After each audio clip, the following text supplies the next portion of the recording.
Hello and welcome to Health Matters on Channels Television. Thank you for joining us today. I am Mary Alale Yusuf. After 20 years of trying and failing to get a mental health act which they deem suitable for our times, psychiatrists can celebrate. Finally, a mental health bill as harmonized by the Senate and House of Representatives in 2021 has been signed into law by the President of Nigeria. As of January 5th, 2023, the Mental Health Act of 2021 replaced the Lunacy Act of 1958. The new law establishes human rights protections for those with mental health conditions, such as banning discrimination in housing, employment, medical, and other social services. According to the Association of Psychiatrists in Nigeria, 30% of Nigerians have one form of mental challenge or another, only about 10% of whom are accessing care in that regard. My guest is Chief Consultant Psychiatrist at the Federal Neuropsychiatric Hospital, Aro, Abeokuta, Ogun State. Dr. Aino Oyekomi is here in our Lagos studio. You're welcome to the show. Thank you, Mary. First of all, congratulations are in order. You must be very happy. Yes. Enjoying the sweet taste of victory at this time. Yes. How does it feel after so long It to feels finally... so good. It feels so good. You said it. It's after 20 years of lobbying, of doing so many things. So finally we are here. So it feels so good. Okay, so this Mental Health Act or law, as the case may be, establishes rights protection for those with mental health conditions. Yes. This was not provided for under the Lunacy Act, 1958? It wasn't. Now, even from the name, the Lunacy Act, lunacy was coined from Luna, because at the time it was thought that mental illnesses were caused by some phenomena like magnetic fields, rotation of the moon and the stars. Okay, and that's why so Luna is a word for the moon. So when you say lunacy, it derives from that thinking at that time. But neuroscience has moved beyond that. We now know that mental illness is a legitimate medical condition. So that law is obsolete. It cannot function now. So we have this law to replace that. And then even that name, lunacy, is very derogatory and discriminatory. Very, but they didn't do it in a malicious They didn't do it, but we should have. intent. We shouldn't be here by now. We should even be, but it's a good step. It's a good step in the right direction. There is still room for improvement. Okay, so this new law provides for protections of human rights. Yeah. What did the Lunacy Act provide? Now, the Lunacy Act was, it wasn't so much about the patient. It was like a custodial thing. And then... Kind of like, let's keep ourselves safe from these patients. people. Yes, let's keep this patient from the society. Let's keep them away. Not really so much concerned with the care and the aftercare. Okay, if we care for this patient, how are they going to be reintegrated back into the society? That was not the focus. So it was just custodial. But now we have everything encompassing. Yeah. So how will this bill, or how should this bill, change management of mental health in Nigeria? Okay, we need to understand the bill itself, the content of the bill. So I'll just summarize. Or law. Yes, we're getting used to bill. The law, yes. It's now a law, So we need to understand. And the act is into 5 parts with different sections under each part. Now, let me just summarize it. The first thing is that this law makes provision for a unified response, a unified strategy towards the delivery of mental health care now. So it's now methodical. It is, we will now have guidelines, laid down ways to go about things. Okay. Then the second one is that the law makes serious provisions for the rights of people that have mental health conditions. So 2 major things. Although there are, different objectives, like maybe 7 or 8, I can't remember, but all of this can be subsumed under these 2. So the law makes, everything unified now, unified strategy, unified response, how to deliver this care. So you can check up on each other to make sure you're doing the right thing. Exactly, and then integrated, everything is integrated. So it's not that, oh, you are doing your own thing, you can do whatever you like, you can do whatever you like. No, because it's now a law. You have to follow the law. And then, to achieve this, the law now went further in creating 3 structures. The first one, we now would have a mental health department in the Ministry of Health. The second one created is a mental health fund. Okay. And the third one is a mental health committee. Now, the mental health department is going to see that the laws are implemented. So it's for the implementation of the law.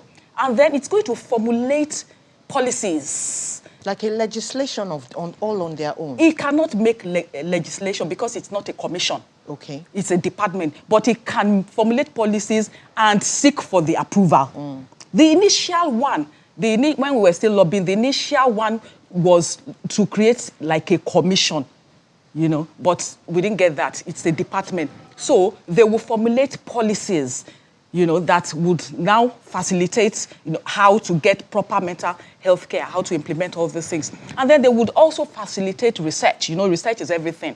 You have to know what is happening. You have to know what is, so that you can make provisions. Classify and reclassify the conditions. It makes everything, systematic and methodical.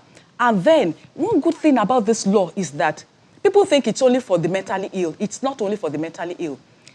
This department also is going to, is supposed to also do things that will facilitate the mental health of everybody. So that would include taking care of everyone, putting things in place everywhere that would facilitate our mental health, that is promotion of mental health. So it will include things like education, identifying people at risk. I think you're moving too fast for some people. Okay. Let's bridge it a bit. We say that 3 out of 10, yes, or 30% of all Nigerians have one form of mental challenge or the other. Yeah. And these people will say to you, I'm not mad. I'm not one of those. And besides, I don't think there are that many. So qualify to us who has a mental challenge. Now, when we say mental health, it's good that you ask. Mental means the mind. I can't overemphasize this because a lot of times when people hear mental, they think it's about madness. No, mental just refers to the mind. It's about lunacy. Yes.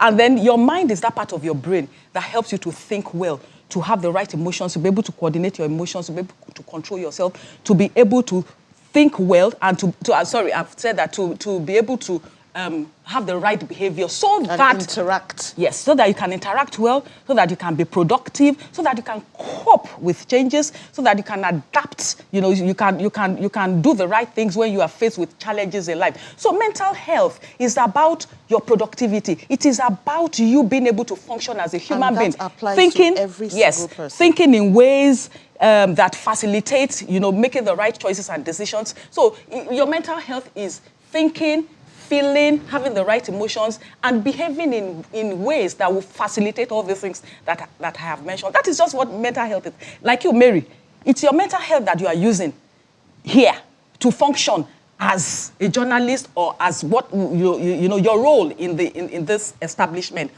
It's my mental health that helps me to function as a psychiatrist. The cameraman is his mental health because he needs to think, okay, how do I place the camera? How do I position? If he doesn't have the right emotions, he won't be able to function. That's right. So it's mental, even the pepper seller in the market.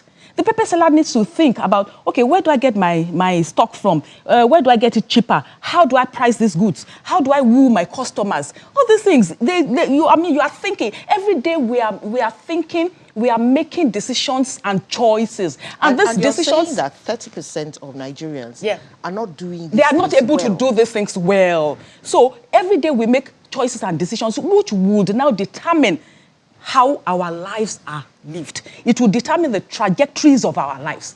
And how do you make choices and decisions? You use your mind. Okay, so back to our law. Yeah. You said the law is supposed to help everybody. Yes, yes.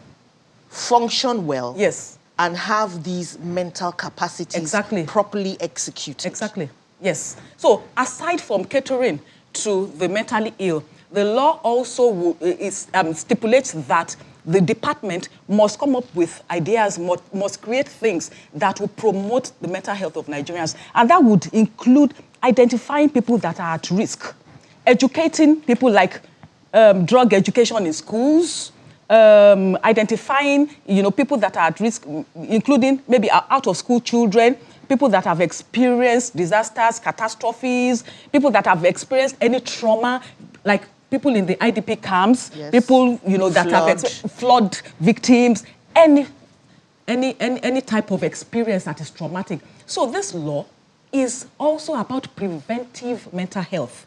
So it's not only about caring for the ill, it's also about promoting and preventing people from even getting ill in the first place. And then it's also about catching it when it is just developing, like early identification of symptoms. So this law is supposed to educate so that people would know that when we say mental health, we're not talking only about madness. We're talking about your functionality as a human being. So people should know the early symptoms and signs of mental illness. So this law is supposed to do all these things. It's an all-encompassing law. Okay, tell us about the fund. Now, the second structure created is the Mental Health Fund. This is like a purse that, of course, we need money to facilitate all this. A lot of it with what you're saying. Money, yes. Now, this fund, that is supposed to be the purse where they will take to facilitate, whether education, to facilitate whatever. Training in and the all objectives, that. Training, in the objectives of the law. But, there's nothing perfect. And, like I said, it's a step in the right direction. There's still room for improvement. This law is, this fund is discretionary. It is not like TED Fund. Let me use that example. TED Fund is like a mandated thing. Companies have to remit part of their profit or whatever to a purse for tertiary institution. But this one is not like that. This mental health fund relies on budgetary allocation and donations. So it is what the budget, it is what the National Assembly passes. So we don't have work cut out for you, yes. In sensitization, yeah. Making people understand how important it is, yeah. Or else yes. You will not be moving as fast as you should. Yes, yes. So it's a lot of work, yeah. Okay, so let's backtrack a bit and talk about this 30%. Only 10% of those, that's just over 54 million people, seek help. Rather, just over 6 million people seek help. Yeah. So about 54 million are just hanging in the balance. Yeah.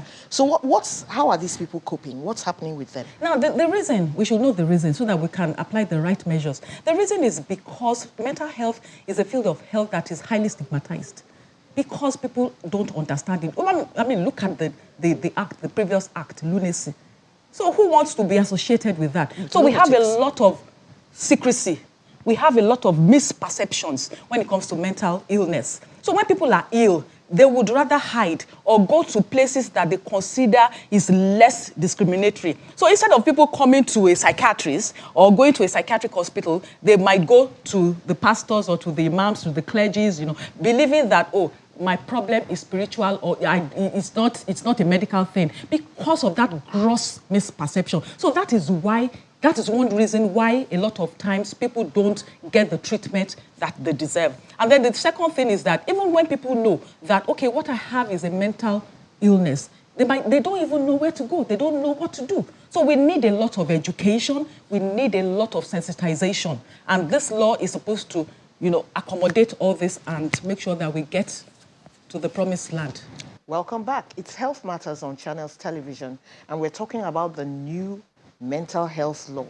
You can call 0808-054-2233 if you want to ask any questions about the new law. You can tweet at CTV_Mary A, or you can send email moalale@channelstv.com. Let's talk about the rights of these people. Yes. Now, people feel that if there's any sort of mental incapacity, they shouldn't give people jobs. So where is the meeting point where you talk about rights of people with mental challenges? Okay, to objectify that, I'll tell you what happened to one of my patients. So this patient, a graduate, very brilliant. So he put in for a job interview and he did excellently well. And they employed him on the spot. But he now told them that, okay, I will need some days, once in a while to go to the hospital, to take my drugs. And the moment they knew that he was a psychiatric patient, they withdrew the appointment.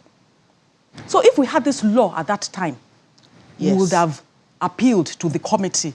So because it is a fundamental human right. You cannot say, for example, because somebody has diabetes, you would withdraw employment. You won't say because somebody has arthritis or hypertension, you will withhold employment. You would not say because, somebody has depression now, you will not employ. Or if you have employed, you will now terminate employment. I think, or do you think the problem here is that people feel, okay, if he's not using his medication, he could be violent. We can't have him in a sane atmosphere. Environment. He might disrupt things. He might disrupt things. That is one of the misconceptions that people need to get over. And that is where we need a lot of education. The fact that somebody has a mental health condition, doesn't trammel that person's life. It doesn't mean that your life is over. It doesn't mean that you cannot attain your potentials. It does not matter. You see, there are treatments, and there are modernized treatments that,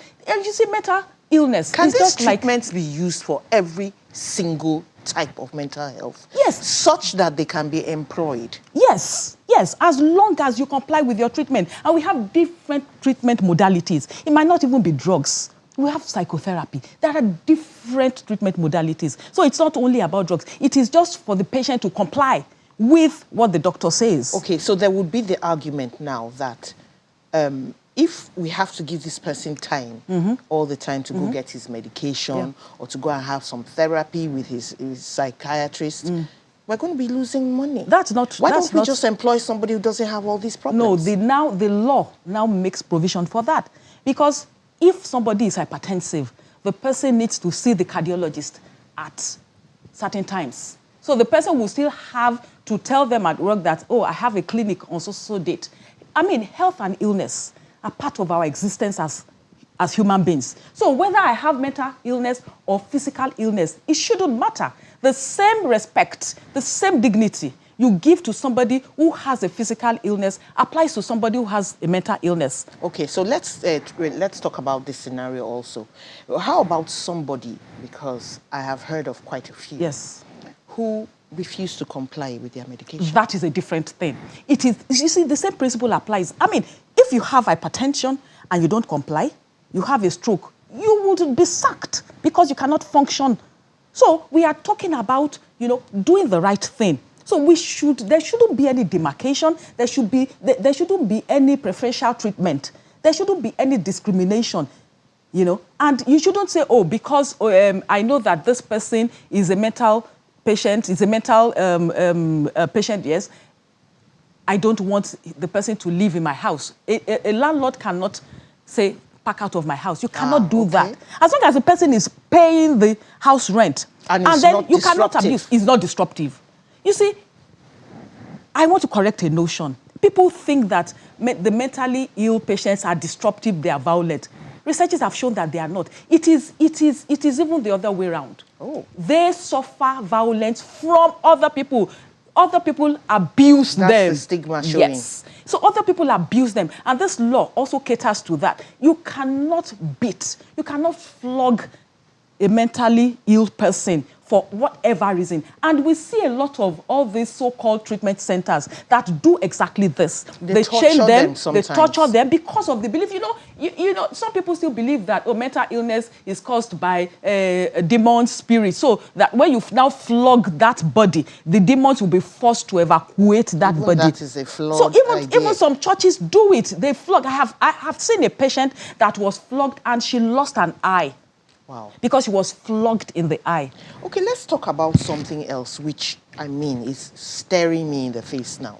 With this new law, you have a new challenge. Yes.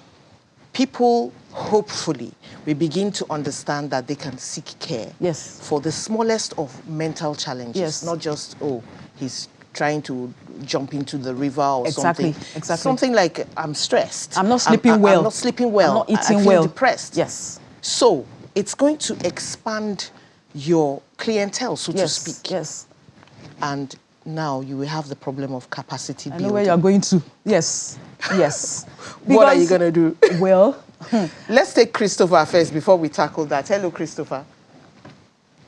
Hello, Christopher. Yeah, good afternoon, ma. Good afternoon. What's your question? Can you hear me now? Perfectly. Good afternoon, ma. Good afternoon. Okay. Please, I'm rightly, I'm watching you. I'm watching your program. Yes, I'm watching your program. My problem is I have a cousin who has a health problem for Go long. ahead. What you're having is a howlback. Reduce the volume of your TV set. Put it off and then talk. I've been treated. Go ahead.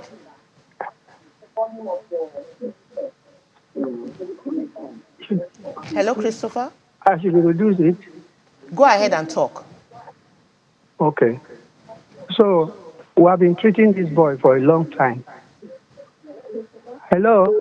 We can hear you, Christopher. Okay. Well, I've been treating this boy for more than 15 years, almost 20 years. Okay. So as I'm listening, I say, let me ask a question. We have taken him everywhere. The hospitals, doctors are treating him. There's no much improvement. There's no improvement. And he's getting to adult now. That is more than, it's a boy of 30-something years now, about 35 or so. Not 36, no improvement at all. So what do I do? Okay, thank you, Christopher. The doctor is ready to answer your question. Yeah. It's like it's not improving. Yeah, most of the time we get this. Most of the time people don't present early at the hospital. They wait for years before they now come. And when they say we have taken him everywhere, where are those places? Most of the time they don't go to the right places. So I would have loved to ask Christopher a lot of questions. Where have you been? Have you been to the right places? Is the boy taking his medication? Is he complying with the prescription? It could be medication and some other things. So sometimes, because of the nature of the illness, some patients might say, "Oh, I'm well now," and they stop their medication. And it applies also. Like malaria. Yes. I feel good after one day. And then the pain comes back. And then they will say, "Oh, it's not getting better." People think that, okay, once you treat, then it will go away. It is not all mental illnesses that you just do a one-time treatment and it goes away. It is not all. And for example, if somebody is in the early phase of, let's say, maybe somebody has mild depression now, you might not even give any medication, and the person, the depression would just fly away, But for some other mental illnesses, the person needs to be on medication, just like hypertension or diabetes. If you don't take your drugs, the blood pressure will go up again. So, sometimes people want permanent cure. I mean, if an illness is not curable, but it is treatable or manageable, then, you have won. Let's quickly take this call from Yunusa. Hello, Yunusa. What's your question? Good afternoon. Good afternoon. Doctor. Good afternoon. Yes, I'm watching the program live, and I want to also make a few comments about this bill. One thing is we are all celebrating it, especially not only the medical doctors or those that are in clinical line, but also we that are also in social science line. Because the milestone is something that we have been waiting long ago, and it has now passed into law. So what I'm for doctors and other stakeholders to escalate this campaign to the state and the local government, so that they also emulate what the federal government has already done now. That is my contribution. Thank you very much. Thank you so much, Yunusa. He brought up something that we were not thinking about. Yes. It has to be domesticated? Yes, everywhere. And he brought up something too that, when it comes to mental health care delivery, it is multi-sectorial. It's not only the doctors. We have psychologists, we have occupational therapists, we have social workers, we have a whole lot of other specialties. So it's not only for the doctors, it's for everybody that works with the mentally ill. Okay, so we have to go. Okay. We'll talk about that capacity building sometime in the future, but we can't do that now. Thank you so much for coming to the show. Thank you for having me. Thank you for coming to the show, because indeed you did come when you put your TV on, when you put on your laptop, and when you put on your phone. So thank you very much. Have a lovely day. I am Mary Alale Yusuf.